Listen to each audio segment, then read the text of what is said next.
Welcome to Oh Brother, a podcast where we try to figure it all out with your hosts, Brandon and Collin.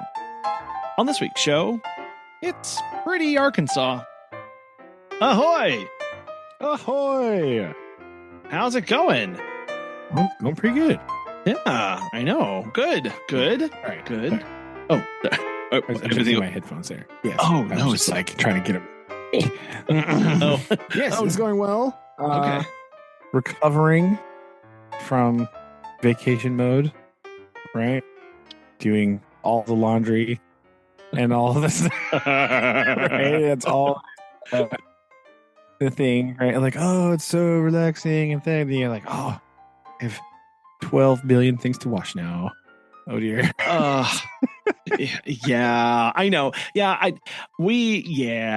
did. Okay, so I did take advantage of the fact that there was a washer and dryer, and I did all of our laundry that the night before. Oh yeah, because I was like, yeah, I don't want to have to do laundry for 4 people when we get back, because that's not fun.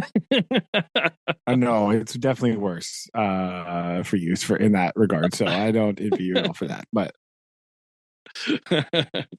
so yeah, I saw you were already eating the spoils of your hard-earned labor there. So, well, I mean, yeah, I figured might as well do it now instead of figure out. So we just cooked all of the fish. Oh, you did? Oh, okay. Well, we cooked all of it just so that it was like, it's one of those things like it was all frozen together. Yeah. And okay, fair point. so we didn't really want to like unthaw it, cook some, freeze it again. That didn't really sound like the best plan. So no.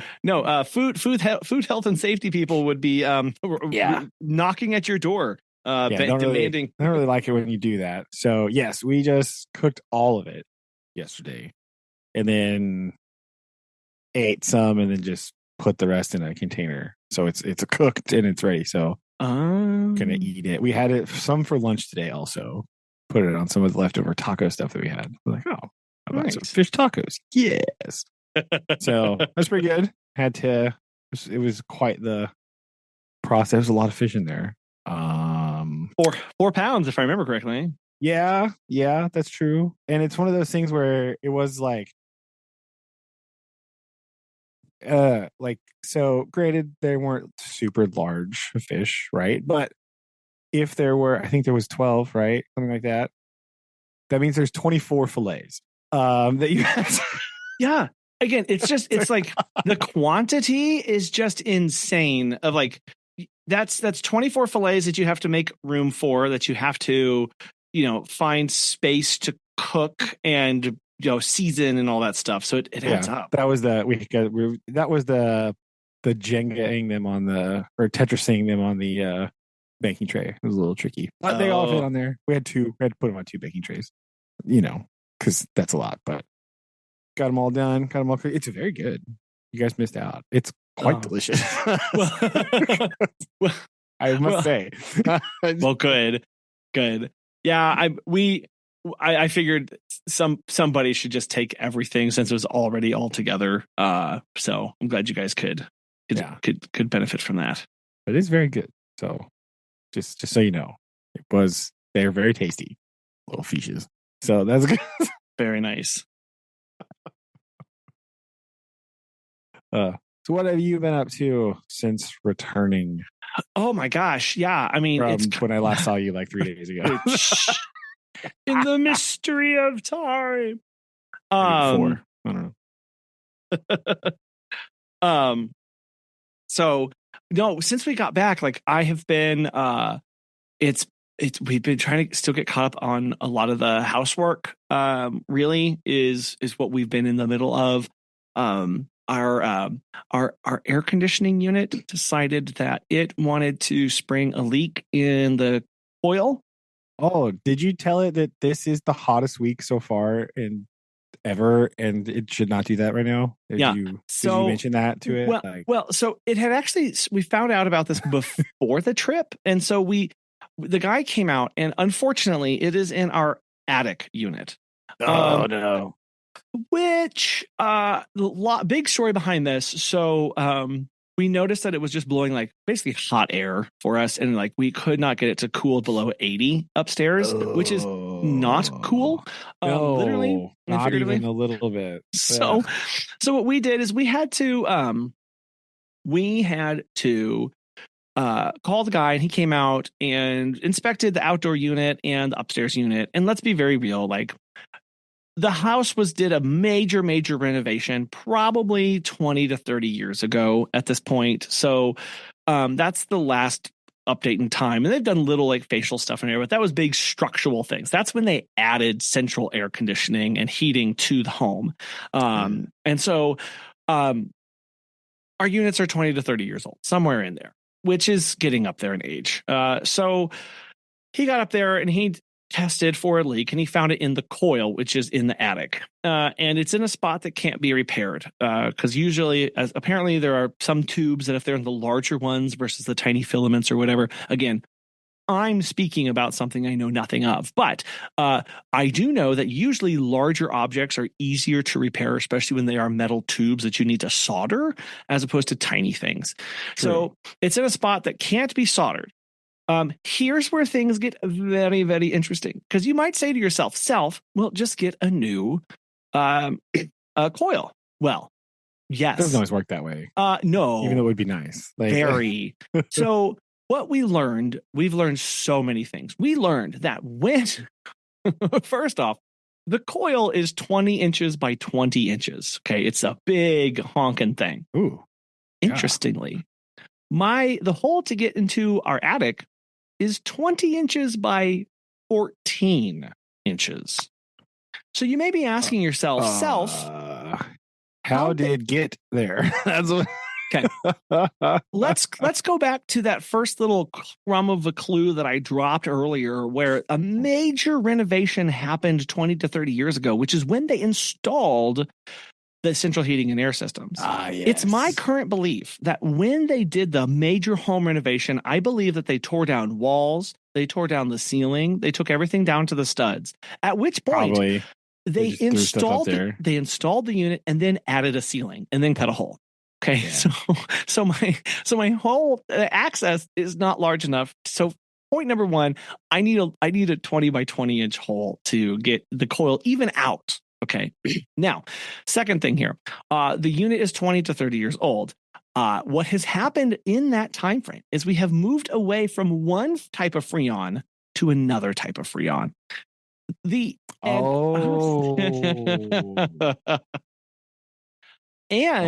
Problem. Big problem, because they don't make coils for the old kind of Freon anymore. Interesting. Yes, you cannot backport. They are not backwards compatible with the type of Freon. They just don't make those coils anymore. And so even if I could find an old coil, like new in box or something somewhere, I still have to cut a bigger hole in my ceiling to get it up there.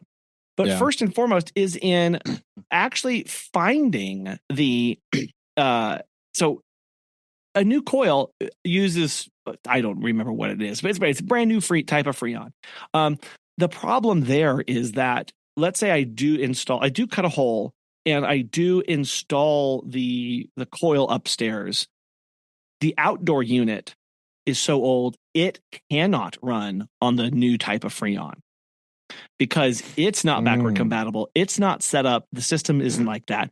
Additionally, I do know that you can't mix Freon types. So I did know that. Okay, so all of my pipes and everything, the coolant lines, all those have to either be like blown out and like really and cleaned or replaced entirely. So are you sure you can't solder this little tiny hole? So I'm really thinking about trying to solder this hole because I think soldering I think solder it and then like just tape it. You know, just I really stick feel a like gum and some duct tape. Yeah. So as of right now, the cheapest option offered to us is to buy a coil and outdoor unit set and rerun all of the coolant lines to go from outside up to the attic. Additionally, I still have to cut a hole in my attic, because then also, let's not forget, the furnace is also 20 to 30 years old. Yeah. So in talking to the guy who gave me this quote, he said, well, I know the coil is 20 inches by 20 inches. Your furnace is 30 by 30 inches. Yeah. So it's time to just make a bigger hole in the attic. So right. Just like cut right through one of those beams, truss that sucker up. Yes. You know, make a big, 36 by 36 access point and with just stairs. like, now I'm thinking, you know what? I want stairs. I mean, now it's stairs, time right? for stairs. Now is it time for the spiral staircase? Is that what now it's time for spiral staircase, people? So yes, of course, if you can't, I imagine getting giant coils up a tiny spot. You could get a bigger spiral staircase, right? I'm sure the stair width, they come in different widths of step. I think other than the one at the lake, it was like 8 inches. I think, right? You probably get a big old like 2-foot step, right? Yes. I think that can happen. Yes. So something has to happen here, because here's the other thing, like, in order for us to even start the process to fix our AC unit, I have to contract with a home repair guy to cut a hole in my ceiling. Yeah. That's commitment. Step one is cutting massive hole. Okay. That is commitment that you gotta, that's like oh, I'm sitting here like, oh no. that is the correct response. Oh no, indeed. Because also, like, I'm just gonna throw out some numbers here again, like home ownership is so wonderful. So the cheapest option here is literally $8,000. And I'm like, and it goes way up, because he was I'm like, thinking solder and some tape is actually, I think $20 is actually I'm thinking I'm gonna try some like black market, like back of the truck kind of like chop and shop, sale days at the fair, on the fairgrounds, right? That's what I'm looking for. I mean, here's in theory, right? Here's what my brain is screaming at me right now: is a coil is just a copper tube, right?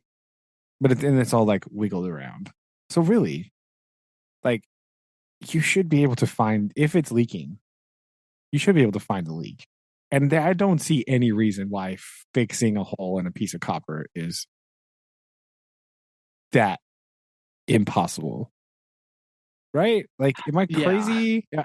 I'm the crazy one here. Like, yes, you have to find it, but you just like run water through it or do the air hose and put soap on it thing. And like, oh, there's the hole. Found it. Okay, fixed. Boom.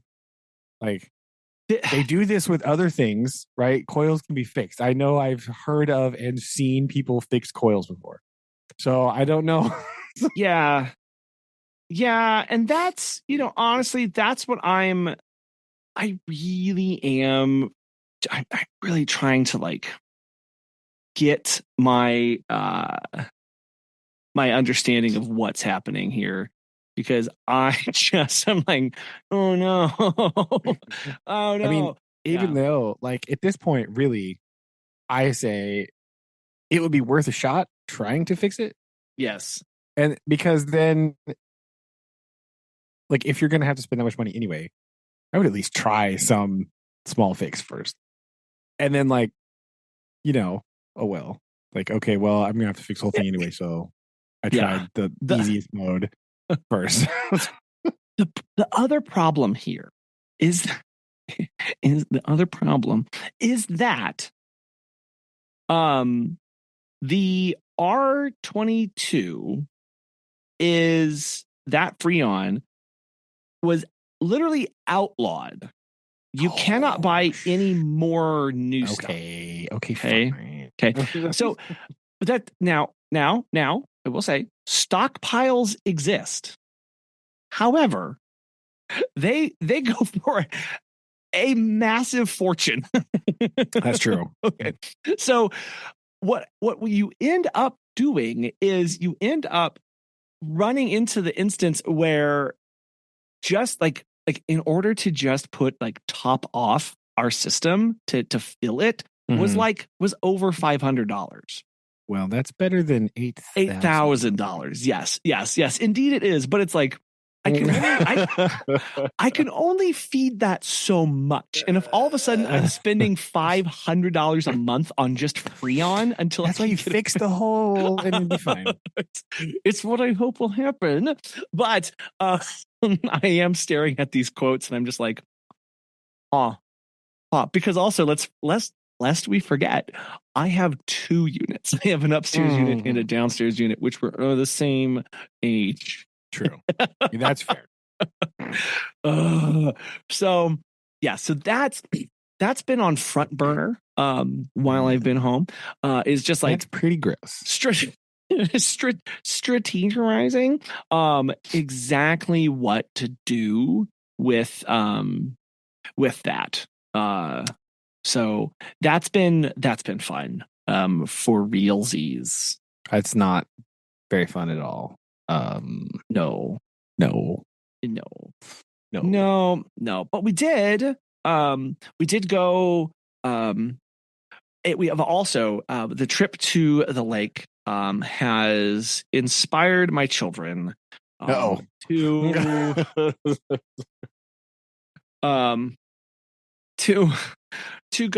go fishing intensively fishing where like it's like primo like what we must do. And it's been fine because I overbought on worms at the lake and so I have extra ones, but it is like very like we must go, like we're going, must catch, must retrieve, must do, and so it's really kindled a fire for fishing in us, which is fine because I can walk literally a minute away and be at a pond to fish at our house, because that's nice. Because where we live, it is within walking distance to the original public park of our town. It has the convention hall, it has all the cool stuff, and it has a massive pond where we can go fishing. So we get to go. We have that too. It has like the posted fishing hours for people under 15 for something, some teen number. Really? Yeah, you can just like, I think if you are under a certain age, you can just fish there and whatever during the certain hours. It's like most daylight hours, and you can just go and do it. Like, not a whole lot of people do it, but I have seen people there when we're in the park and stuff. So yeah, you can just go and do it. Okay. It's pretty interesting. Nice. Yeah. So that's basically what we have been doing. And we have been watching a little bit of the Olympics. Yeah, I was going to bring that up later. So yeah, okay. Boom. Okay. So now. Yes. Yeah. Now. So we don't have cable, and where we live is like far enough away from everywhere that the only way to get over the air antenna waves to your home is to have a very fancy indoor antenna, because every antenna like broadcast tower is like 75 miles away. Just far enough. Just far enough where all of a sudden I'm like, do I really pay like $100 to have the antenna in our home? Like, is that what I need to do? Like, whatever. So we're watching on Peacock, the streaming service, which I know. Look, I know, but we're doing it for this 1 month. The one thing that they changed, I think this is new this year. I don't remember it doing this last year. When you go to the Olympics tab, they have all of the individual sports in little circles. And if that sport has live broadcasting, it has a little red dot on it. Oh, that's handy. This is amazing. That's very nice. Very nice. Rowdy Gaines just like yelling live. Yes, live. Because and then if it's grayed out, it means that it hasn't started yet. So you don't even have to click on whatever it was today. Like, oh no, there's nothing there. If you click on it, and then it's like if they have recaps from that day, it also looks different. So you can just watch the recap. It's really like when I saw the red dots, I was immediately going, okay, like that actually is extremely helpful because I don't have to click on each individual one. I don't have to go see to what's going on and see what's going on. Now, with this said, they have so much to broadcast that, and because most of these are just live feeds of what's going on, there's actually not like NBC commentators on for all of it, for all of them, right? What they try and do, and this is just my review of what they are doing. Okay, again, they are trying to cover so much. They will, without abandon, go into multi-screen streaming, which means like, did I really want to be watching 2 tennis matches simultaneously? No, I did not. Will I be watching them? Yes, I will. Yes, I will be. Absolutely. We tried to watch fencing. Okay, I really wanted to show the kids fencing because it is amazing. We watched archery for a really long time because it was fascinating and really fun to watch. Watched fencing where they went, what if instead of trying to watch 2, you got to watch all 4 simultaneously? That's too much visual input because the fencing is nuts. It is also over in less than a second. And so it's like you're constantly just eyes flip like, and like it was impossible to watch. It was impossible to understand anything or know what was going on or keep track of who was who or what was happening or why they didn't get the point or what that was. But it just that one was really overwhelming. So when we got to like, when there was just a single stream of like judo, I was going, oh, well, that's nice. Oh, how about that? Just watch judo for a little bit. It's just like watch just one thing on the screen at a time. So my brain can calm down. What a novel idea of just one thing. So, oh my goodness. So yeah, that was we've been kind of touching here and there. It's been fun to have Wikipedia pulled up and do deep dives into everything that we're watching and learned more about like the fencing thing. One of the kids was like, why do they have that string on them? Epee foil or saber? That's the real question. Okay. That's what we want to. Well, I said, well, that's actually a cable that they're plugged into a computer on. And they have sensors on their jacket and in their sword and on their face mask so that they can tell who's been touched and when and where. It's a little light that comes on. Bing! Yes. So that they can score this easier because you can't do this with the human eye. Basically, it's too fast to do it reliably. They used to do paint on the ends or chalk on them or things like that to see who got hit and where. But now they can just do it this way. So that kind of stuff is fun to dig into. Like, why is this the way it is? Especially whenever they did like the archery and the slow motion, and you got to see the arrow go wugga wugga wugga wugga. Oh yeah, and be like, you're like, does it fly straight? No, it does not. So when they say straight as an arrow, they're talking about the general path and trajectory, not the physical object. No, because it doesn't. No. That's great. And we haven't watched too much of it. We've been a little bit busy, but we did catch some of the big stuff right here. I got to give the official Oh Brother shout out to Olympic athlete so far this Olympics. This is going to Alex Cedric of the women's USA rugby team. Oh, did you see that highlight? So bronze medal game, right? I don't think U.S. women's rugby has like ever medaled ever. Uh-huh. Like basically the last play before time runs out.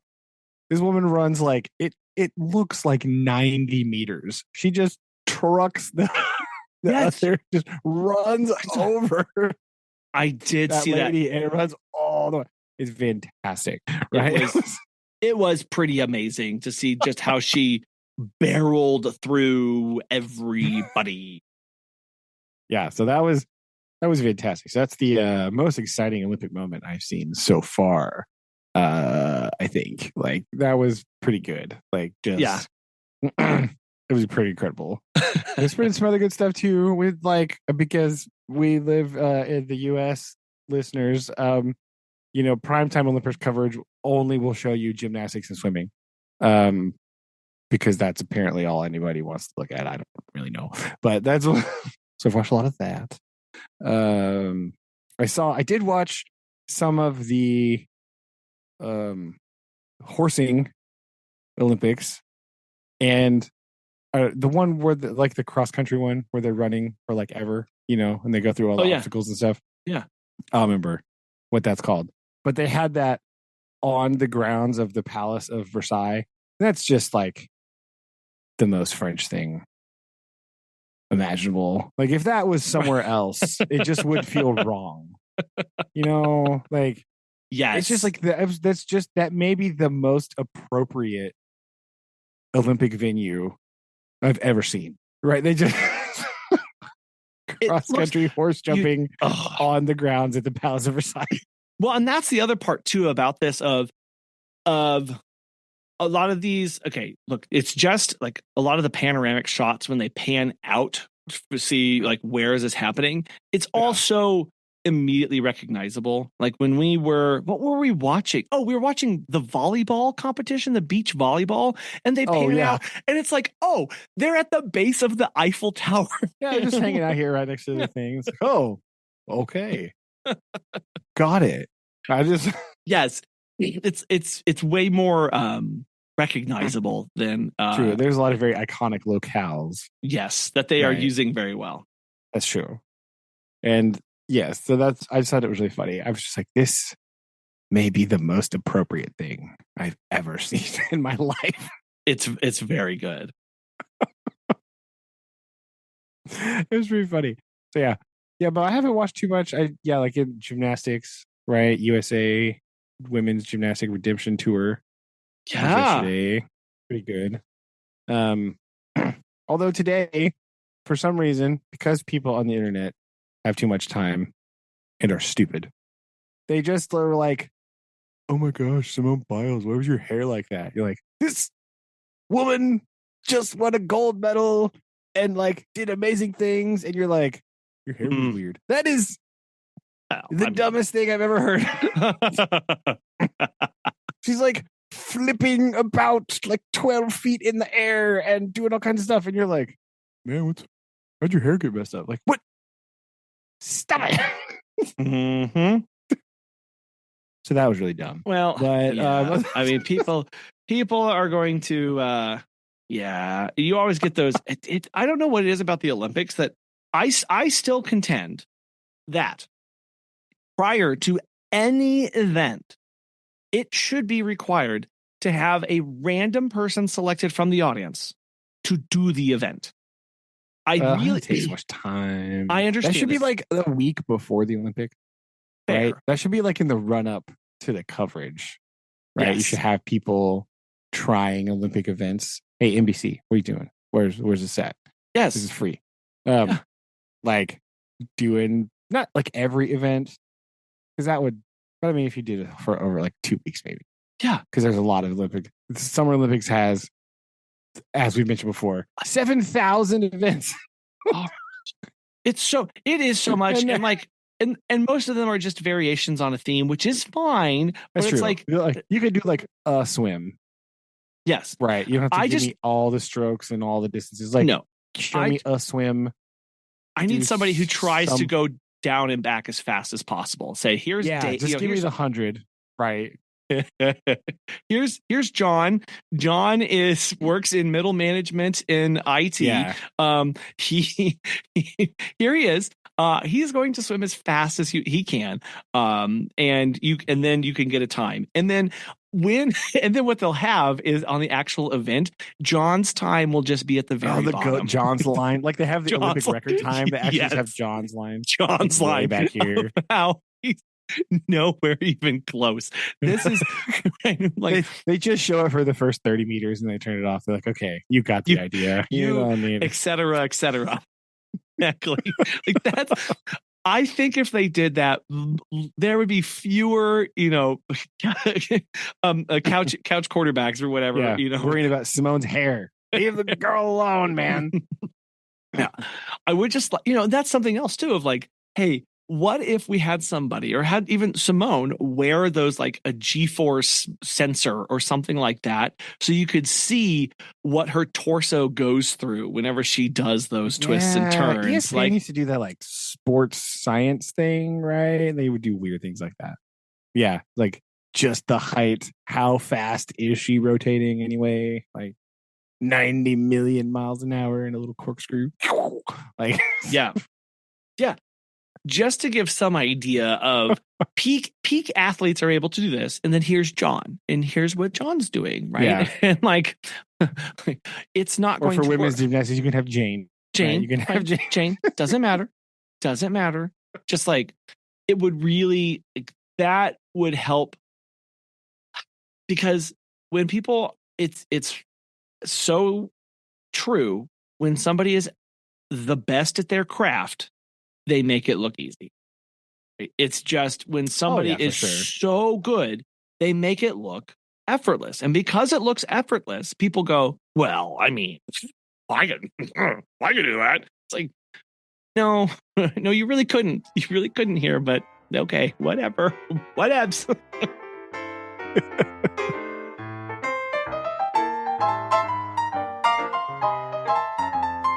Oh, the other thing is that we've been watching the swimming, right? The French swimmer guy doing all the insane stuff. That the Lyon guy, he's been doing pretty good. So that's pretty impressive. Lots of like the crowd is like, rightfully so, going bonkers for him in the old pool there. Yeah. And I saw earlier the medal ceremony, right, for him. And he's up on the thing and he's got the national anthem playing and it's very beautiful, the French national anthem, right? But I was thinking, I told Susan this and she rolled her eyes at me. So I'm going to tell you now too. Okay. Whenever I hear La Marseillaise, right? Mm-hmm. The French national anthem makes me think of Casablanca. Oh, every time I hear that national anthem, I think about the part in Casablanca where the Germans are in there and they start like singing the German anthem, right? The Nazi anthem, whatever. And Victor gets up and he starts conducting the bar to sing the French national anthem, and they out-sing all of the Nazis. Yes. Well, that's what I think of. That's what I think of when I hear La Marseillaise. So, French listeners, I'm sorry if that offends you, but it's very patriotic, so that's good, right? I was going to say there are worse things you could think of when you hear the French national anthem. Yeah. So I think that's a pretty good one. I think it's a pretty positive one. French listeners, let me know your thoughts on my like weird national anthem schema here, but that's what I have. That's what comes to mind whenever I hear the Marseillaise. The first thing I think of is that scene in Casablanca. Okay. Yeah. Because I'm a bit weird like that. I don't know. Don't know. Right. I did want to say, in Olympic mode here, right? If I take a small serious turn before we get back to zaniness. Right. Real quick before we do that, I'll just one mild thing of zaniness. I went to go find that clip of in Casablanca. When you search singing French national anthem in it just pops up there. So anyways, nice. It's the first hit. So lots of people doing that apparently. Anyway, so there you go. So I did want to bring up just briefly, right? I know that the Olympics is time for like celebration and like happiness and national anthems and things, right? Athletic prowess, right? However, originally in ancient Greece, one important aspect of the Olympics was, of course, the Olympic truce, right? So I feel like should just mention here the extreme number of armed conflicts currently happening in the world, right? Just where we know, right? I just want to make mention of these, right? According to the Geneva Academy, over 110 currently happening. Really? Yeah. A lot of these are like they're not like international, right? We've covered some big ones before here. We've talked about the ongoing Ukraine-Russia thing, obviously. And we briefly mentioned the Burmese problems with the inside Burma, Myanmar area. But so roughly, this number is hard to pin down, right? Because there's so many like small things or in between, like that are not they're intra-national, right? Within just a state. So, according to this, the most are in Africa, right? With one big one that's not talked about very much, the Western Sahara issue. It's still going on since like 1975. So that's right. Asia over 21. This breaks it up. It's North Africa and the Middle East 45. The rest of Africa 35. Asia 21. Europe 7. Latin America approximately 6. So wow, would be Central and South America. So one unfortunate part of the Olympic action is a lot of these athletes come from very volatile places, right? And we can't overlook that part, right? Because there's a lot of these that we don't hear about, right? Right now, you hear about Ukraine still, and you hear about the Israel and Palestine situation, but not about like the Congo, not about the Haiti erupting into horribleness, right? The Azerbaijani conflict, right, with Armenia. So just to say that's an important part of the ancient Olympic tradition, right? It's the Olympic truce.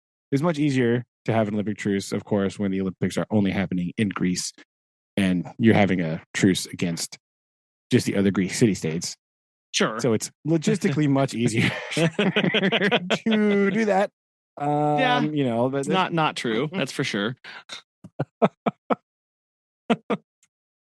I just want to mention that and bring that up as an important thing to think about during this time when all the world is looking at the international stage, right? Just to mention, hey guys, some of you need to do better, right? Or we need to knock it off, right? That's what we're gonna do. Well, and especially bringing a light and attention to the a lot of those I struggle with saying the word smaller conflicts because they're really not for those experiencing them. Yeah, but you're smaller right. in scale and scope, right? Or smaller in exposure. Regionally. Yeah, that kind of thing too. Of going, this is not something that anybody really pays attention to. You're right. And it does make you kind of sick to think about that, of going, man, not to sit and focus on just the sufferings of the world, because that's certainly not what we want to do in our day and age. But it also makes it so that you go, there's a lot more work like that to be done. I believe. I do. Yeah. And so, I just wanted to kind of mention that briefly, and it's a bit of a downer. Sure. But I think it's important to just think about that and think like, oh, especially in this time where we're like, oh man, look at all these cool people from all over the world, and you get to see and see cool stuff. Like I think today Guatemala won the first ever gold medal in the Summer Olympics. I could be wrong about that, but it was in like trap shooting, so that's cool, right? That's exciting. Ireland the other day won their first ever like swimming medal. It's gold, by the way. Boom, surprise. Wow. Nice one, right? Big one, right? So like those accomplishments and things are really fantastic. And while we're thinking internationally during the Olympics, it's important to just kind of remember like, hey, there's also some not good stuff going on there that we need to be made aware of and know about too, right? Yeah. So, there you go. Understood. Okay. But back on zaniness, right? Zaniness segue. Had a question that I thought of roughly 30 minutes before we started this. Oh, these are my favorite. Yeah. Could I interest you in a patented Oh Brother movie challenge? Oh, yes. We haven't done one of these in a long time. No, we haven't. Right. Okay. I've been slacking. I'm sorry. Okay. So I thought we can either do it next week or the week after. I'll leave that up to you. Okay. But we need to do some sort of like top 3/top 5 Olympic movies. Oh, I mean, isn't there really only one? Well, I mean, yeah, but there's also other ones that are around, right? Okay. So, I'm going to say, a top 3 Olympic movies. Yeah, I think 3 is good because there's a lot of movies about the same thing, so it's kind of like, but all right, here we go. Done. You want to do that next week or the week after? Let's do in 2 weeks. Okay, that will help. 2 weeks. Okay, good. That's what I thought because that's kind of a big list, but just throw on you like 2 weeks. Okay, I'm going to put it in bold. Haha. Okay. So I just thought maybe might be good, right, to get back a little bit since it is Olympic time. Yeah. Right. Maybe should have done it before the Olympics start, but that is the Oh Brother way. Doing things just slightly behind schedule. You don't want, because then it'd be too cluttered, right? There's too much cluttered. It'd be too hard to cut through the noise. Yeah. This way, everybody can focus on watching the Olympics, and then after or near when it's done, you'd hit them with the Olympic movie list. Right. When they are still begging for more. More. They're like, oh man, Olympics are great. Hit them with the bam. Got him. All right. So exactly. Top 3 Olympic movies. Perfect. Okay. Beautiful. Love it. Yes. Love it. It's going to be great. It is. I'm very excited for this. I have to think of 2 other Olympic movies, but that's okay. I know. This is why I said 3, not 5. That'd be obviously Chariots of Fire. No, I'm just kidding. Yes. Oh, top 1 Olympic soundtrack. Yes. I mean, it's not bad. Not bad. Yeah. It's maybe the most important soundtrack song ever for people of at least my age, right? It's very important culturally, right? Yes. Also, just side note here, the thing that I hate about the Olympics is also been in full swing this week, right? Where all the announcers are like, can you believe that this person is so incredibly old and yet performing at such a high level in their sport? Next year they will be 29. You're like, I hate you. Shut up. Yes indeed. Like today some lady was like, or no, it was a dude, he was like, I can't believe how old this guy is in the swim race. He's 31 years old. Yeah. Rowdy, knock it off, buddy. I get it. Don't do it. Now we watched the what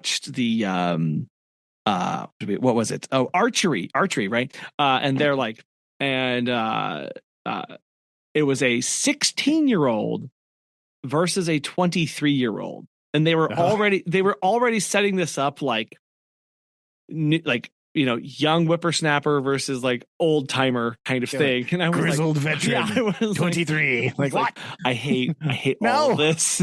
I hate every single aspect of what is being talked about right now on thing. It's awful. Yeah.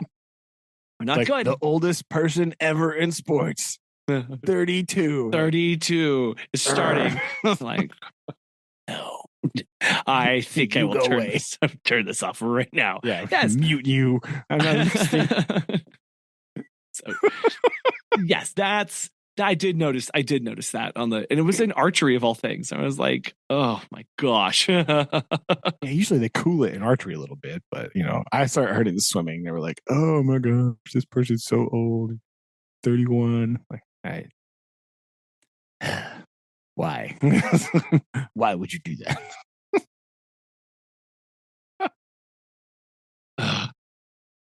So rude. So rude. Don't like it. Oh, right. I forgot to mention it. Well, on the episode last week. Other updates. I mentioned it to you in person, but we didn't record it. That we, before we went to the lake, we went to see the movie Twisters. Oh, yes. Yes. No. So your brief Twisters movie review. Yes. Here. Actually, number one. Okay, first thing, right, is I have not seen this many people at a movie theater in a very long time. Right? Granted, I haven't been to the movies in a while, but there really hasn't been that many movies to go see. Right? There's really been nothing that's come out that I've been like, yes, this one. And we went with our friends, and there was a line out the door, right? They had like multiple theaters screening this movie, right? It was insane. I had to sit on the third row. That's how many people were in here, which was kind of cool, right? But I haven't sat that close in a long time either. How's your neck? How are you doing? It wasn't too bad. I just had to do the kind of like lean back, lay down thing. So my lower back was a little bit uncomfortable from the like scrunching down, but yeah, there was so many people in the movie theater. It was incredible. Like I haven't seen it like that for a really long time. And my friend made a good point, and he said that's because there hasn't been any like summer movies in a long time. It's all just been like this year's Marvel movie. And the first couple of years, everyone was like, yeah, that's so cool. And then after that, they're like, whatever. Like very oversaturated, right? then it became, here's the other Marvel movie. And here's 3 Marvel movies. And they're really going on beating that dead horse like real bad. And you're like, yeah, guys, you gotta like spread them out a little bit. You gotta like do something because this isn't going well. No, it's not. Like they were not box office doing very good at all. Pacing people. Yeah, they're not good at it. So they showed up for Twisters though, because it's very like summer. It's really good. Susan, who's one of her favorite movies of all time is Twister, the original. Said it was very good. Right, she was not disappointed at all.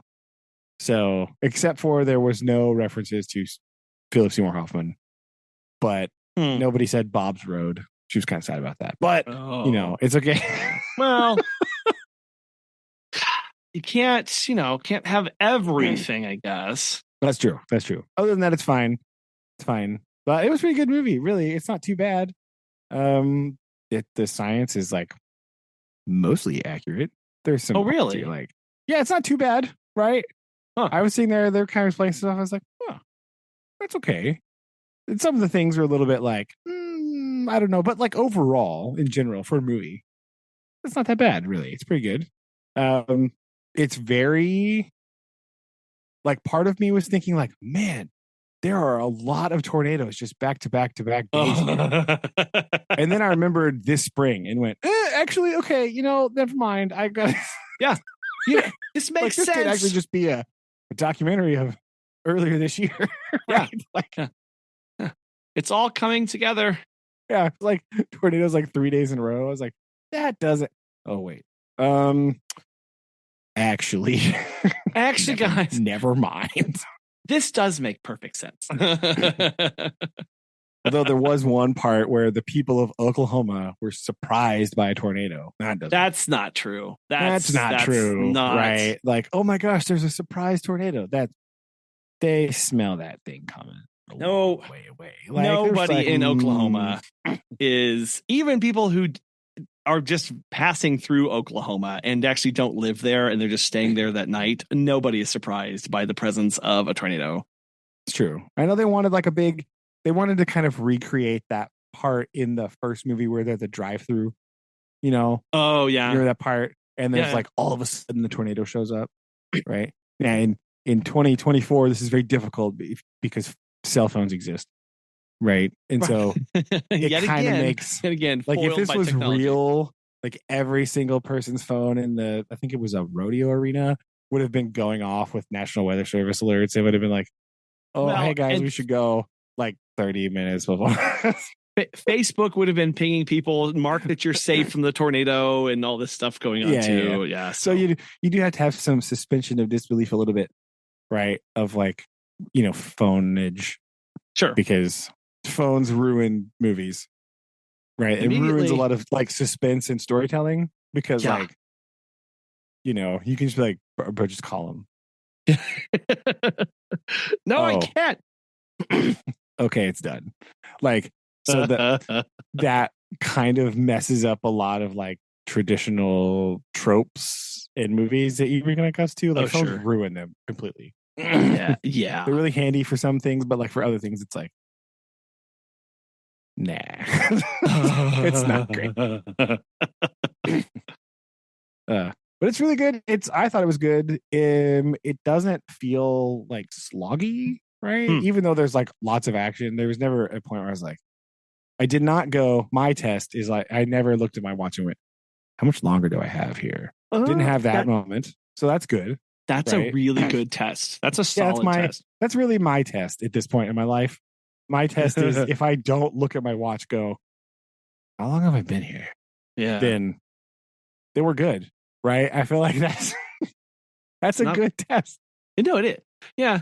Because it means that the pacing is fine. It's engaging. You're not, your brain doesn't have time to roll its eyes and yeah, I think the pacing was good, right? We know if you've heard me rant about the Wheel of Time, you know that I'm just obsessed with pacing in stories.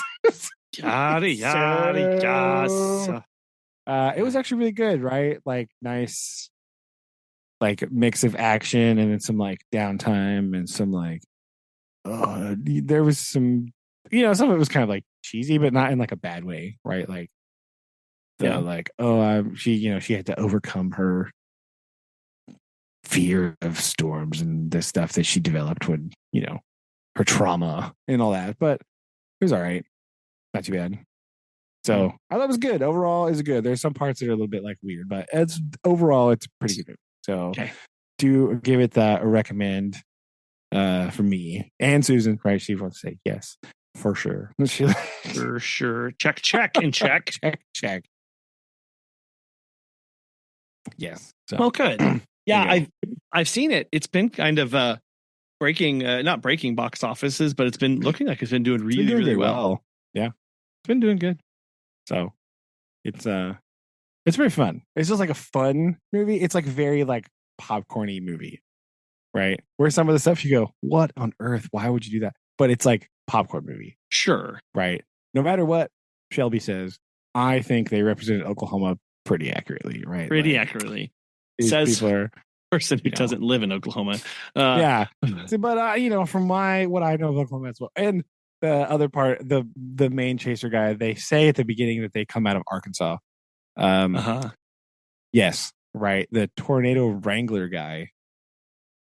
Good, yeah. That just drives his truck straight into the tornado. Like, I feel like that's pretty Arkansas, right? That's pretty. It's really Arkansas. It's really Arkansas-y, right? Like, I don't know.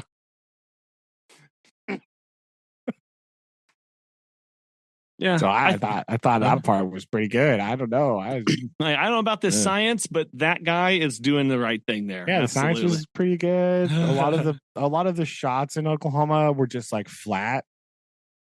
Maybe there were too many trees in some parts. I don't know, but like it looked pretty much like Oklahoma. It looked like when we drove to Wowoka, right? It's kind of what it looked like. So I feel like it's fine. Makes sense.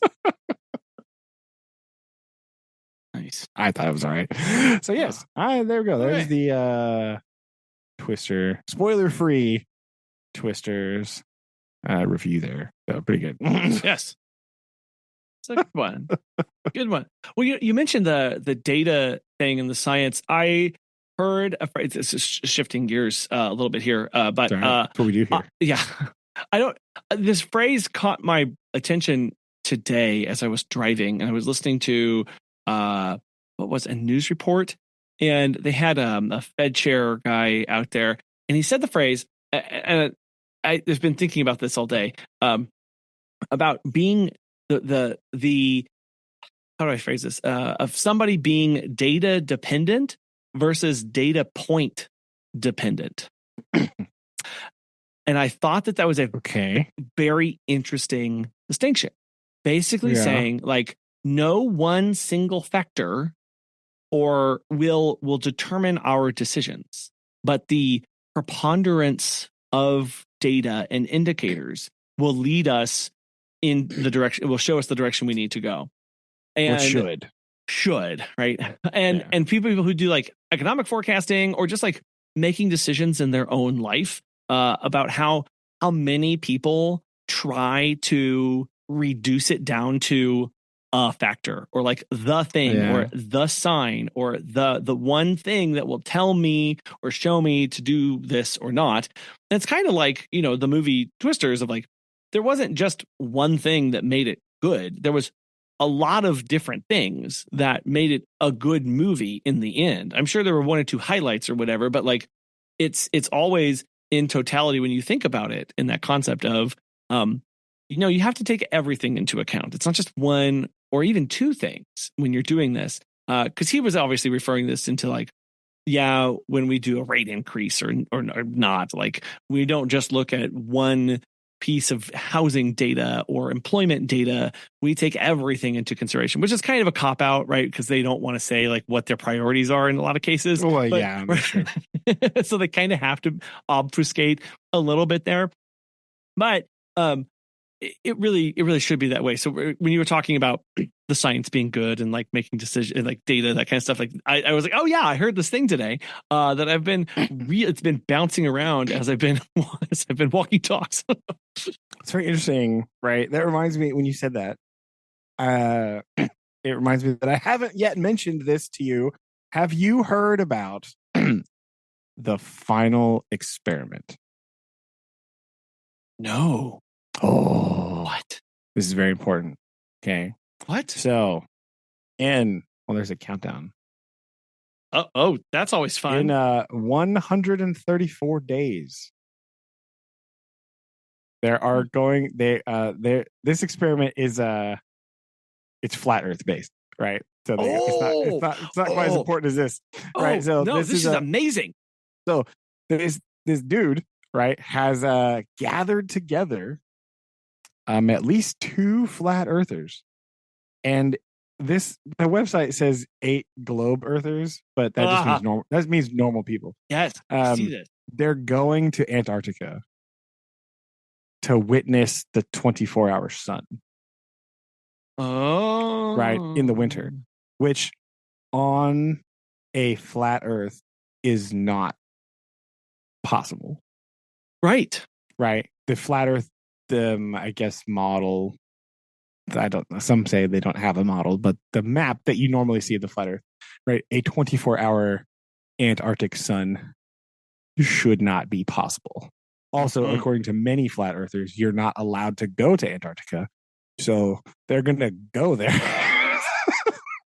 Well, so wouldn't that just like... Yeah, that kind of invalidates a big part of the argument right there. But seriously, what are they going to do? Like, I guess they'll just have to say, this isn't Antarctica. Like, they'll just have to say that, right? Okay. Yeah, they'll have to, but that's the plan, right? So that's the thing that's going to happen, and I just want to. It's a they're gonna this person is paying for both people on both sides of the quote unquote debate to go to Antarctica and see the 24-hour sun, which cannot be seen on a flat plane, right? It only works if the Earth is a sphere. And so that's what they're going to do. They're going to go in 134 days. Oh my gosh. This is so updates to come, ladies and gentlemen.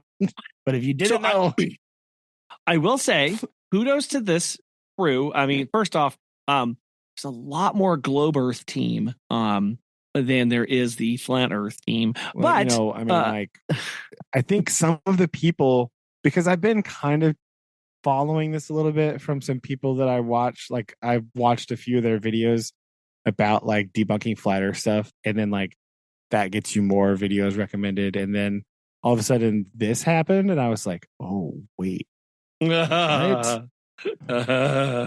And like several of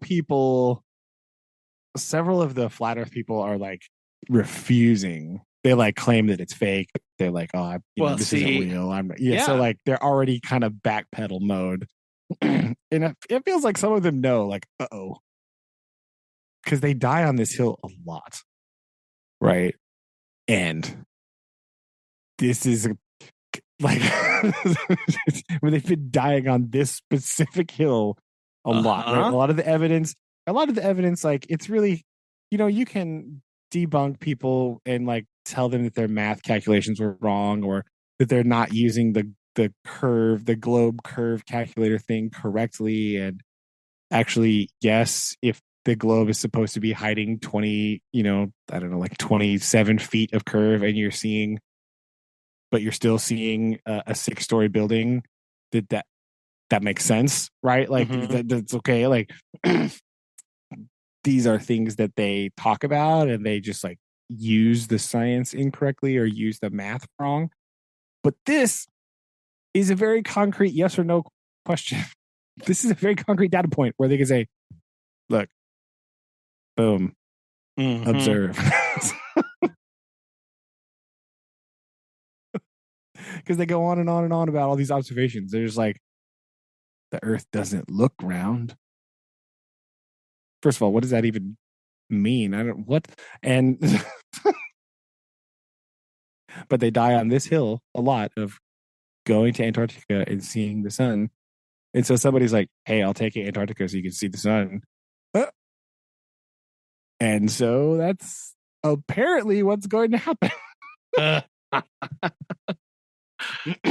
I mean, but that's what it takes in these instances of just getting into a yes or no question, right? Like, yeah, you have to say, okay, you need to put him in a situation. I'm thinking of the really famous one of Uri Geller, right, where he was put in that. He was the illusionist that claimed to have telekinetic powers or whatever. Yeah. And in that very famous TV thing where he was like, well, why can't you do it? And like all of a sudden all the excuses came out. Yeah. All this stuff. Meanwhile, it was just like, cards are right. Yeah. Yeah. Like, is he the guy that was blowing on the cards? And that's how they're moving and stuff like that. Is that him? And they like put the thing in front of him, and he's like, oh, it won't work. I don't know what's wrong with it. Yes. Or he was like bending spoons, and he was doing, I need to find this this video of him. But yeah, he gets put to task when he's on the car, and they use the Carson yeah, it was show, Johnny Carson, right? Yeah. To bring that out. And who was the guy? Who was that guy? Who said I could see it's a very Uri Geller. Who is this guy? What is he's got the challenge, right? What is that called? What the heck? Who was that? That's gonna hurt me. Yes.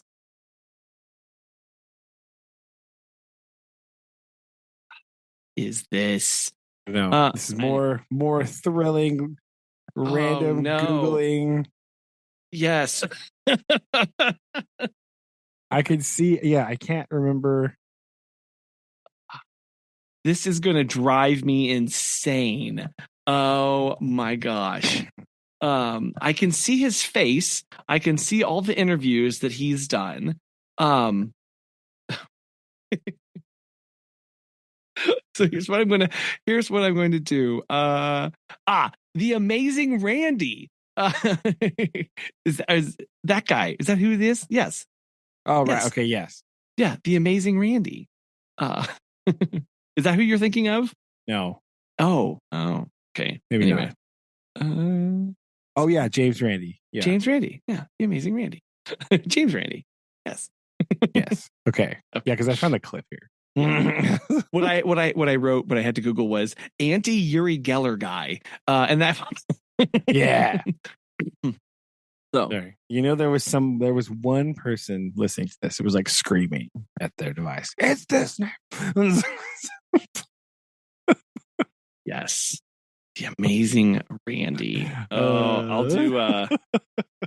I'll throw in a video that he did when he spoke at Google. It was nice. It's pretty fun. Is he? Yeah, I think, or maybe. Is that when he did his TED Talk? I think that's what that was. Yeah, if you haven't seen that, I'll throw in his TED Talk. It's pretty good. Anyway, he's great. Yeah, it's like it's just one of those things where I think it's very interesting that somebody actually agreed to this. Yeah. Right? Because if your whole worldview is deny what other people say, but like not actually provide any more, then so the fact that somebody said yes is very interesting. And I even heard I watched a video of a flat earth person being like, he was basically taking people to task and saying, look, if this happens and if this is true, like, we have to believe the results. Like, you can't deny this. This is the thing that we've been saying can't happen. And if we see it happen, we have to change our mind. We have to. Yes. And I was like, okay, first of all, wow, not expecting that from you, flat earth guy.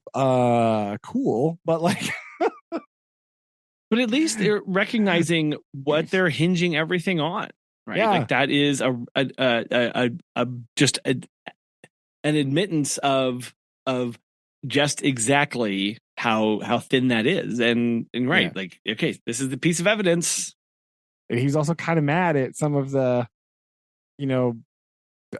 like leaders of the movement ? That like the people that have been, kind of started the big online presence of flat earth, and like how those people are strangely silent and those people are not wanting to be involved at all and that kind of thing, right? Like he was kind of calling those people out, being like, yo, what's up? Like these people are they're the ones tooting the horn, they're the ones really bringing this up and really fighting and denying all this stuff, and then now when you're confronted with this, you're like running away. And like he's like, that's kind of messed up. And he was kind of mad about that, which is also surprising. Let's be honest. Good for that guy. Can't remember who it was now because I watched this video like 2.5 weeks ago, so I don't remember who that was, but I think it was I saw a response video to it, so that's how I heard about it the first time. But yeah, so that is just in case you weren't aware of the ominously titled final experiment. It's a little kind of bad title. It's a bit like it's a bit clickbaity, because honestly, it's a bit clickbaity, but it's okay because that's how you get people's attention nowadays. I guess you got to have some big, bold, striking title. But yeah, that's the plan. So follow-ups, we'll report back in at least 134 days about how this is going. If they go, what are the results? What did they say? Just put that on your radar there. Okay. That is a thing that exists. I'm actually going December from time of recording.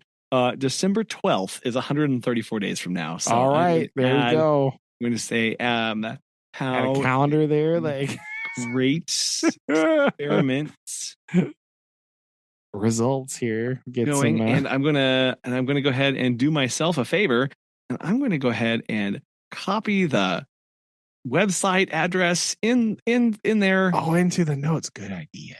Yes. Yo, Here we go. And I'm gonna haha. So that's alert. I'll do alert one day before. There we go. nice. Be like, Okay. hey, remember this is happening. So look for I'm sure some of the channels that I've watched before will show up here. So that'll probably 100%. they'll probably have lots to talk about it. They've already been talking about it a lot already, but there's a lot of time to die down between them on that. So we'll see. Yeah. Well, and for them to start coming up with theories for why things do or do not work, or like how it could be faked or staged. So I'm really interested in that. Those videos are great because some of them are like really like concise and short and stuff. And then there's one guy and he just sounds like the most tired human ever. And he just talks about why they're bad and how this is false. And I can't believe that you're doing this. Yep. Which, I mean, same, buddy. But like,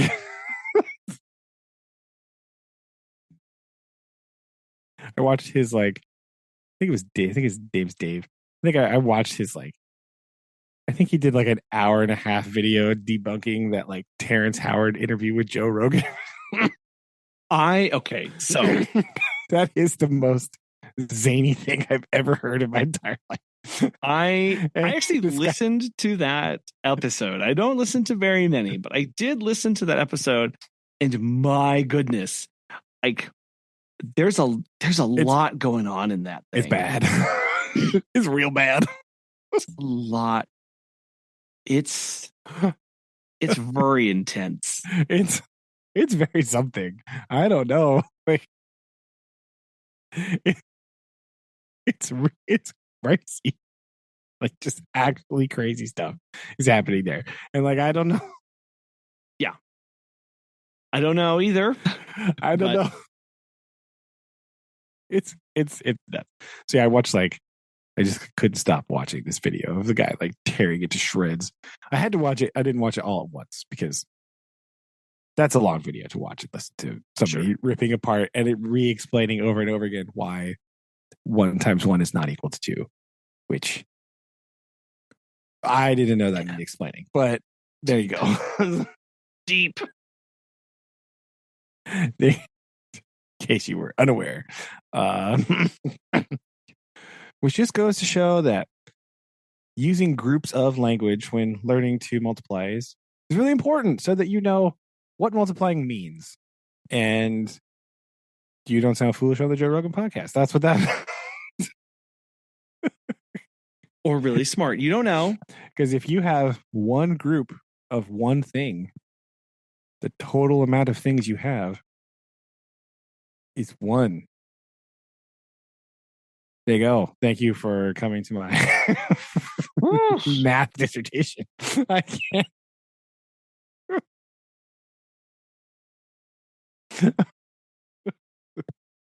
Goodness. I could draw you out a diagram for this, but they don't really want to do that right now. So I'll just put that.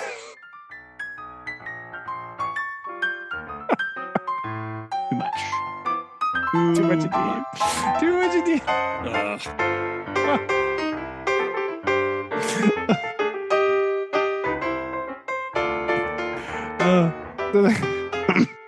Moving away from bad math to bad water supply, though, we could get to yes. My boy Hank is investigating why the water at the Holy Fountain is not fountaining correctly. Nope, not doing that. Right. First of all, I like to just make note of why I'm looking for this chapter here. This is like several chapters in a row of like coherent narrative, which kind of a big deal for this book so far, right? We have at least 4 chapters of just actual congruent story. We haven't I know. had really long-winded rants about the geopolitical situation in totally not North America. No. We got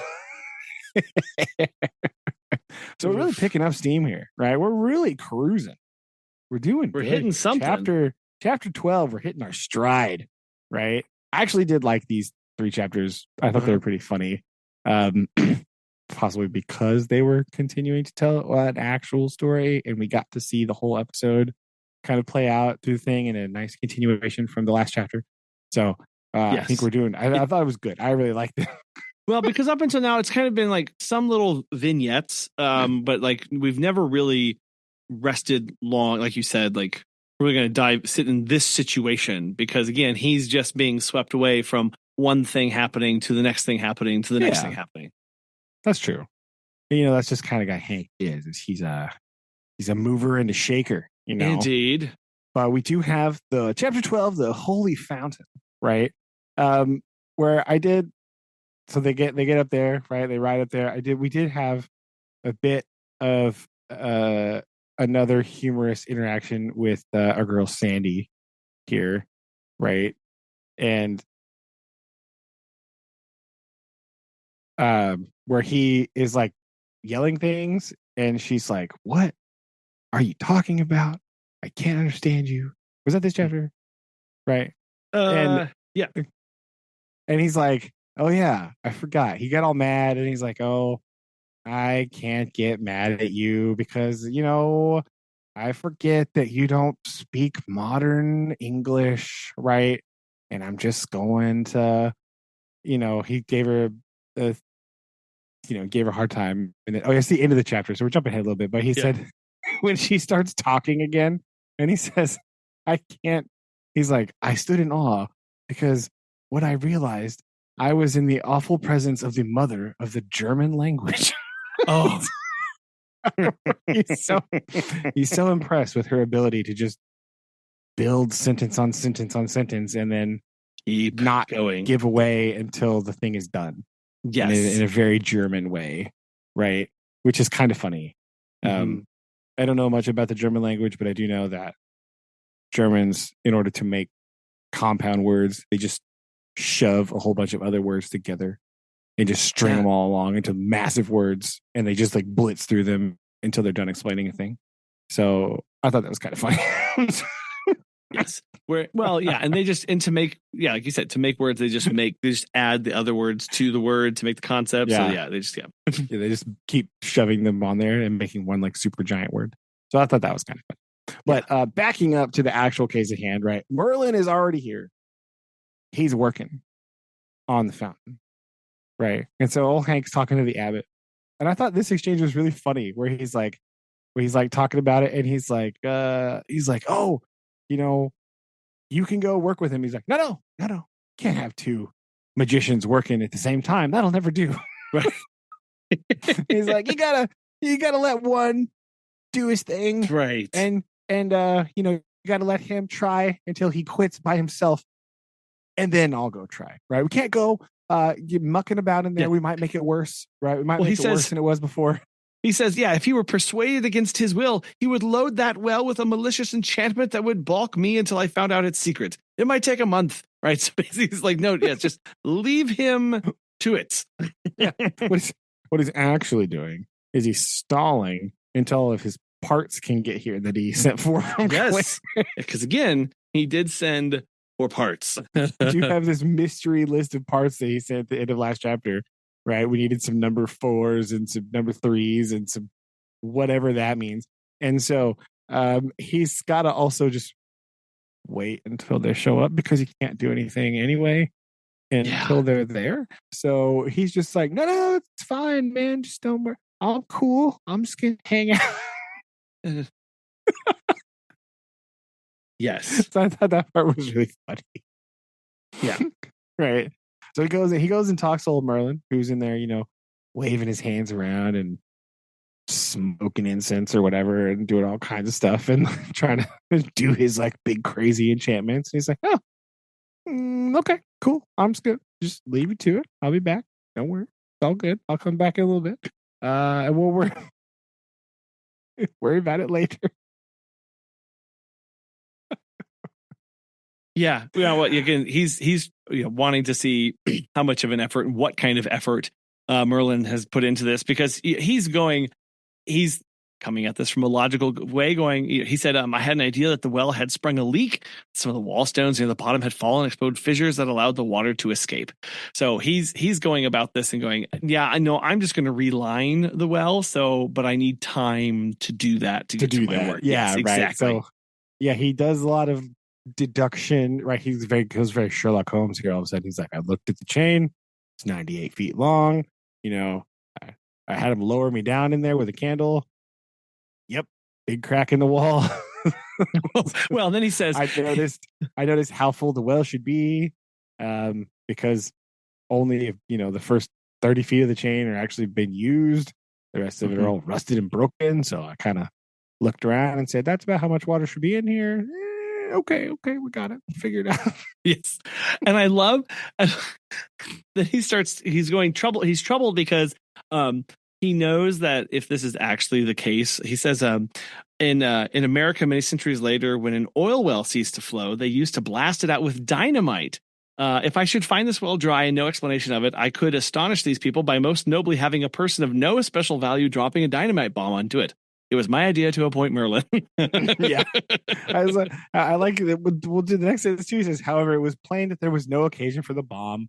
Yeah. One cannot have anything in the way he would like. Right. Yes. He thought it would be very exciting and miracle-y if you could blow it up. Right. So he was like, that would have been way cool if I could do that.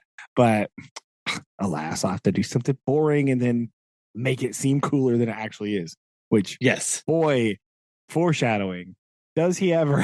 Mm-hmm. Good to have that. Just a little bit of aha.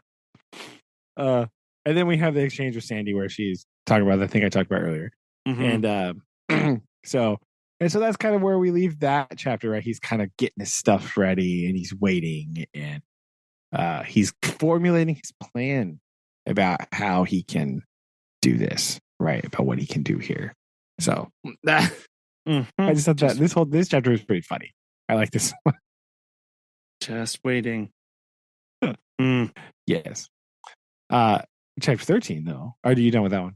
Yeah, no, that's fine. Okay. No. 13 though, we have the restoration of the fountain.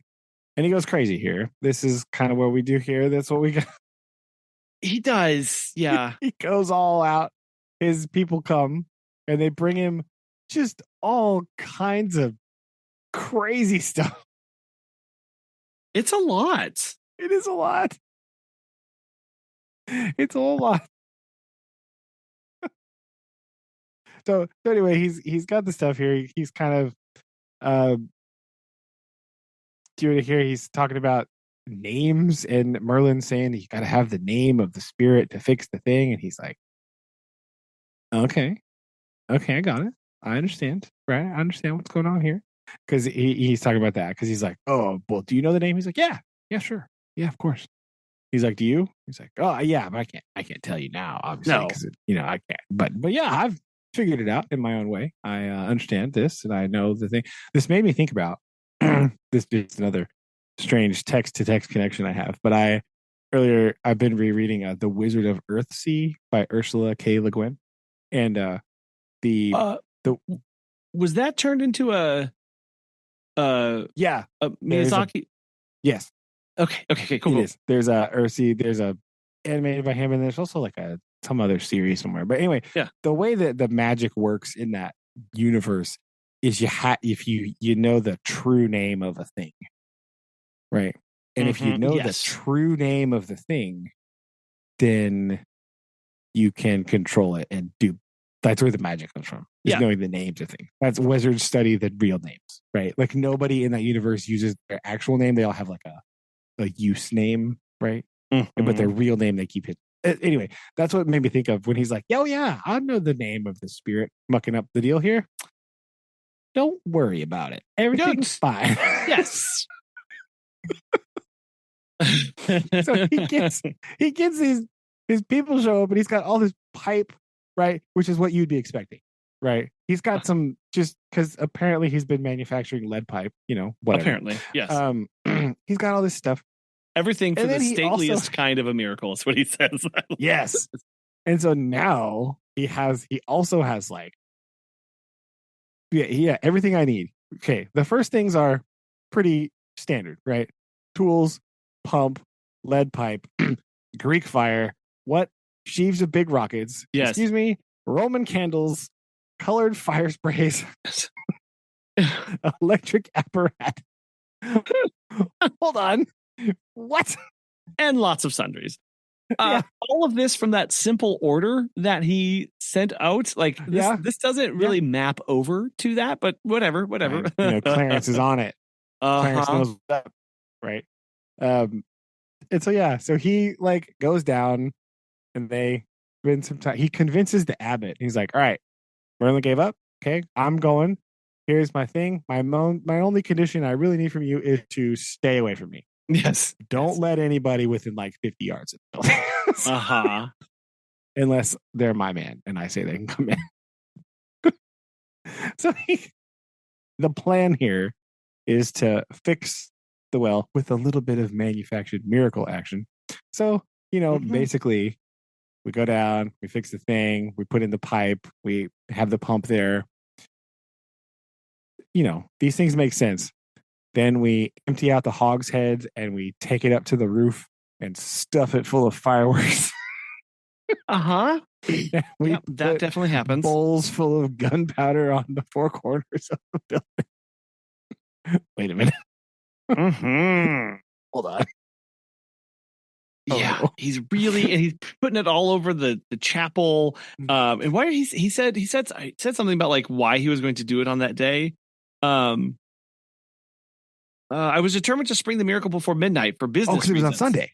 Yeah, for business reasons. For whereas a miracle worked for the church on a weekday is worth a good deal, is worth 6 times as much as if you get it in on a Sunday. Exactly. So he's really. So he didn't want to waste this, right? No. If I'm going to be doing more miracles, I got to do it with the most literal bang for your buck here, right?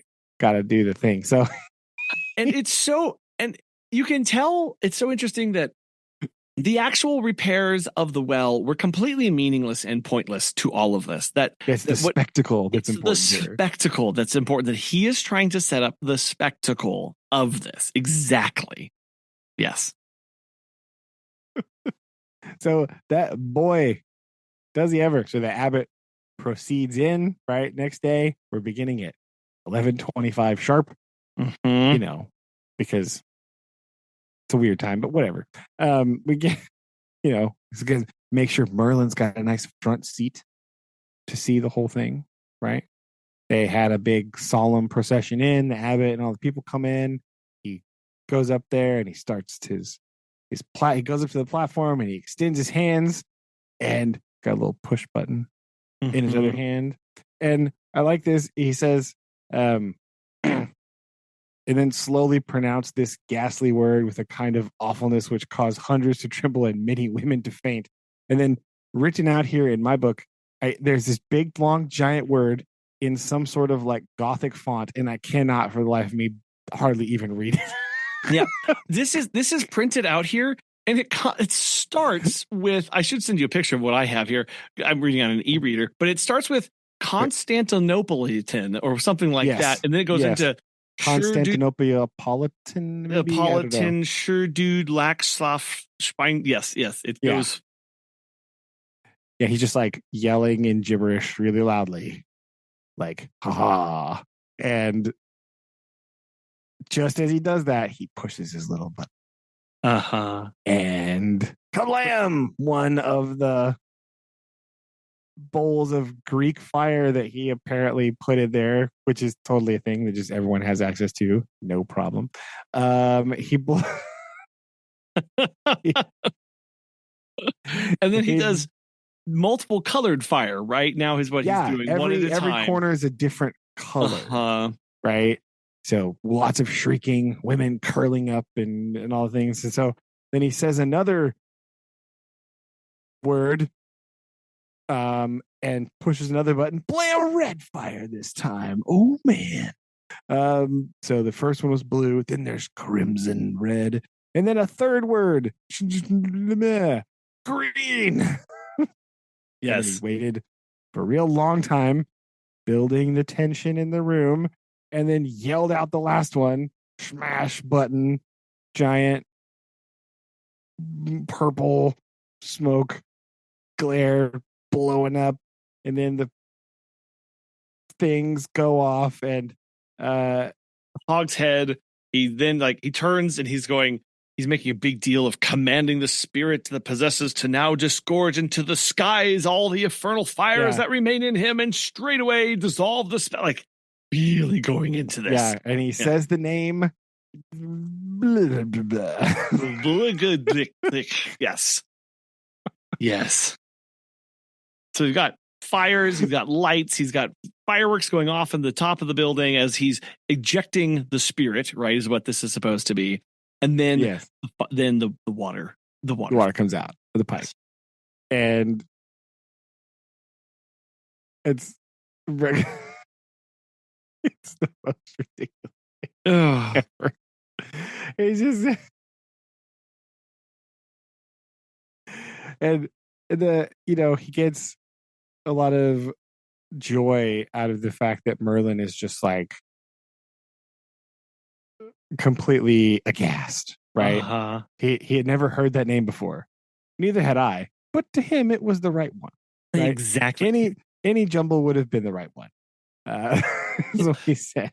And that's important because Merlin believed there was a name to the spirit. So in his mind, he had a name and it worked. And so he figured it out. Yeah. Yeah. So he's playing the game here, manipulating people, but that was just a very strange thing. But he was definitely all in for the spectacle for doing that whole thing there. So that was well, and now we start to, I will say towards the end of this sentence, we start to see, I mean, with Hank, we already know how little he thinks of the people that are around him and everything that they're doing, right? But there is this sentence toward the end of this chapter where he says, the populace uncovered and fell back reverently to make a wide way for me, as if I had been some kind of a superior being. And I was aware of that. And you're going, good job. Okay. Okay. Yeah. Oh dear.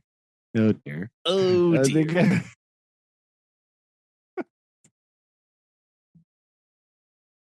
So yeah, he's totally not pompous at all. Everything's fine. Everything's yeah. And 14, the rival magician, right? Now this part is really funny in that at least at the beginning here, where he's talking about, he's like, all right, we got this water flowing. He basically is like, now for my next small miracle, if I could only convince these people to bathe, that would be great. And so he's trying to try to prod and be like, I think, it's fine. I like the he asked one of the brothers and they say no. And he goes to the father and he's like, oh, come on, it won't be so bad. And he says, I have mysterious knowledge which teaches me that there was an error that other time.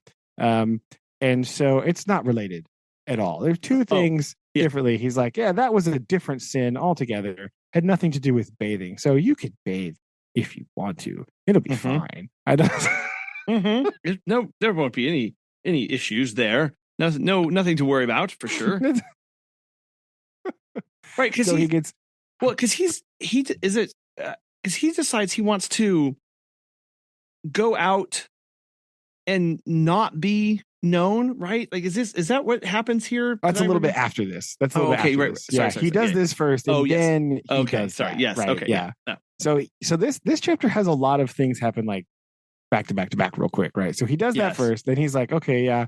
They go down and they kind of fix the bottom. They're like, we're going to go fix the baths. And he said it's actually not really that bad because they just left it alone and it didn't worry about anything and it was fine. And so they bathed and it was great and everything. And so he was like, okay, so my time here is going well. Then, right, he comes then he comes here and he says, he kind of wasn't feeling good. He's tired from all his whatever. Now is when he says, so he fixed the bath. He made them take a bath. Joy and rapture. Now he wants to go out. He was convalescing a little bit, and now he wanted to go out and see the land, but he wanted to go in disguise. Yes. Right? Because he didn't want people to know it was him, because he wanted to get the real lay of the land. And he thought if he went out as the boss, people would not tell him the truth and he wouldn't get to see things for how they really were. And so he wanted to see how it was, right?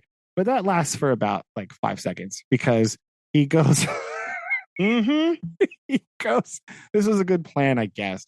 But he goes, we don't get to know what happens because he's out exploring a little bit and he's like, oh, there was a cave up here where there was a guy in it, but I think he left.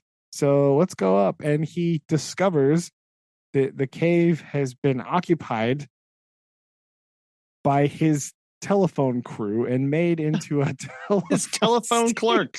His telephone office. That's what it is. Oh my gosh. Again, I'm sorry, what?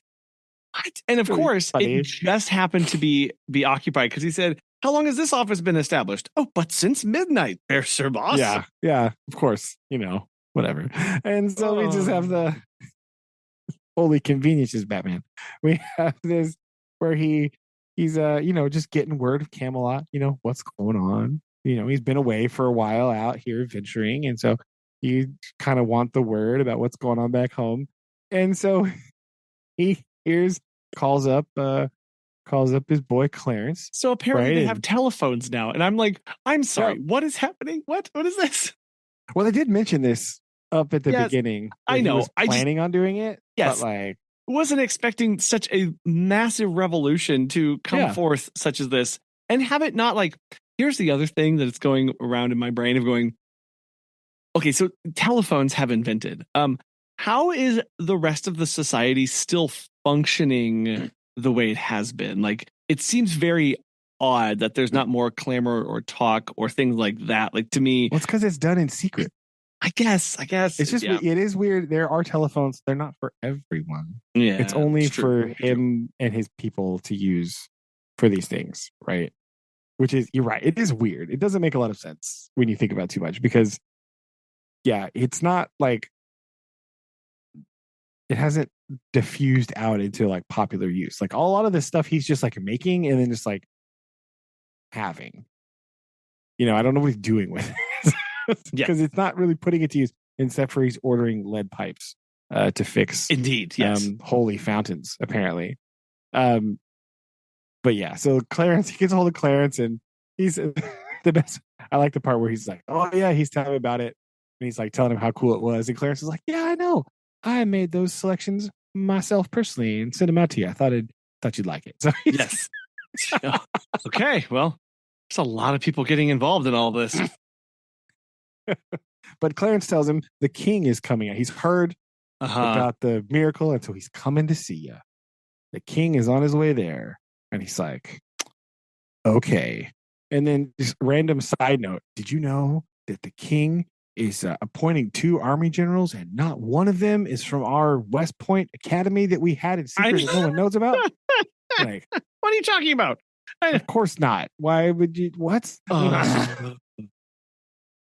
He's like, but don't worry. I slipped in some lieutenants into the king's retinue from our group. So don't worry. It'll be fine. Yes. Oh dear. What CIA is going on here? This is ridiculous. I can't.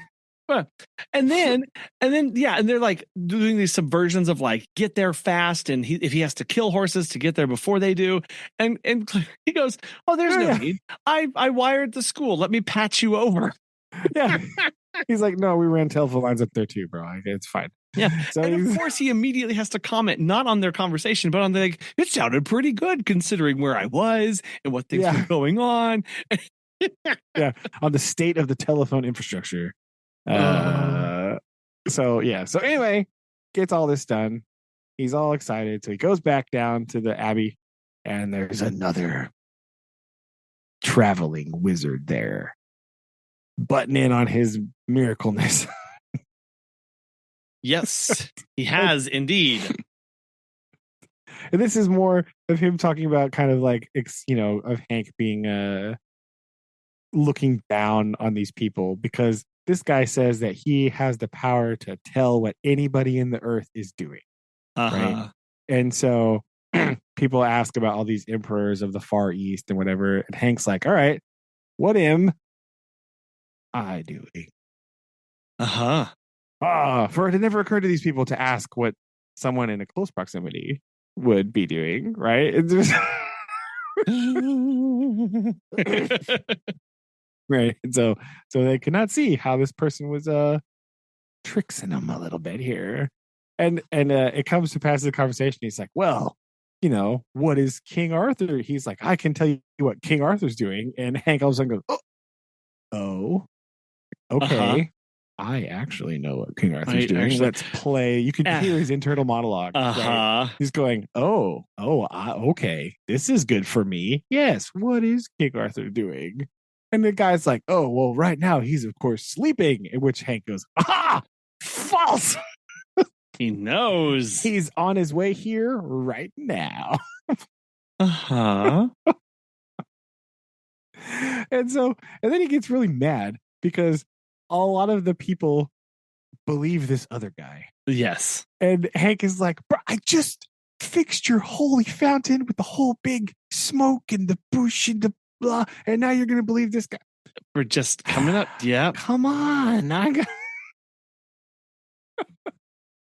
Which I just found that part really funny, where he's like all sad and upset because they just turn your back on him so quick, right? He talks later about you got to have they ready to take up an adventurer who could offer no evidence of his powers but a mere unproven word. So he's so bad that of these people had seen me do the very showiest bit of magic in history, and the only one within their memory was this other guy. Loser. Yes. So but he bets him. He's like, fine. He does some calculating, and he does some more calling. And he's like, yeah, I know I will. I know I'm right, and the king will be here like tomorrow at this time. Blah. Or in like 3 days, I think. And so they're like, okay, fine. Bet. And then in 3 days, the king shows up. Ha ha ha ha. Yes. And they run the guy out of town on a rail, which again is a thing that I've seen in this book and in Oh Brother Where Art Thou, of course. And that's it. And so that's what. Yep. And this, I do like the way he ends this. He says, yes, a man can keep his trademark current in such a country, but he can't sit around and do it. He has got to be on deck and attending to business right along. Basically saying he has to be doing all of this stuff lest it start, because it's going to slip away so easily and so quickly, right? No resting on your laurels here, gotta. Turns out. Yeah, guys got to keep it up. He's like, I just gave them a spectacular miracle, and I had to do like this little mini one afterwards because nobody believed me after I did the big thing. They just getting exhausted.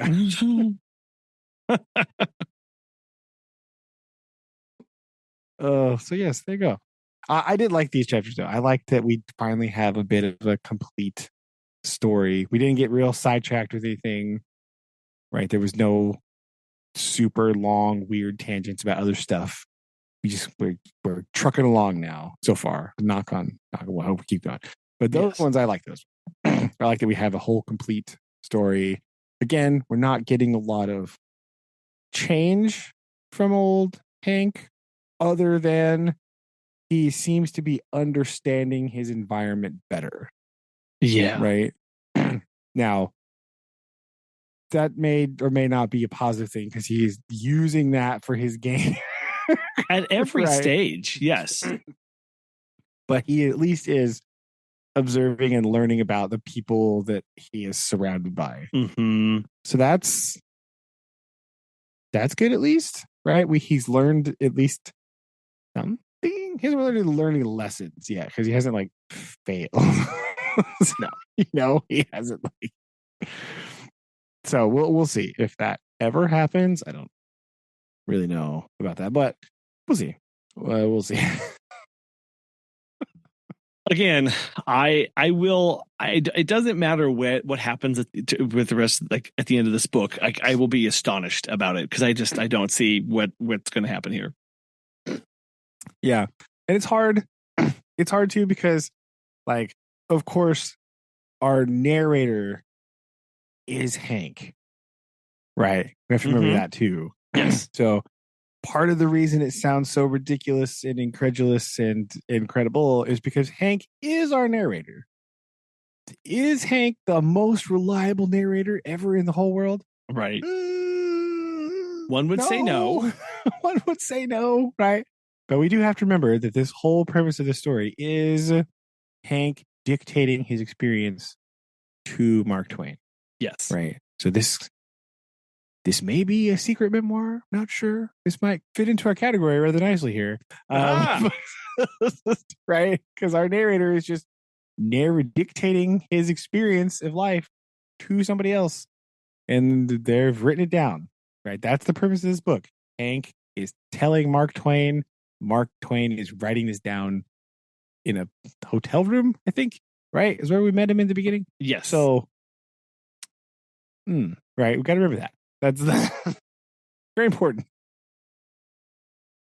That framing makes this whole thing make a lot more sense, too, when you think about it, right?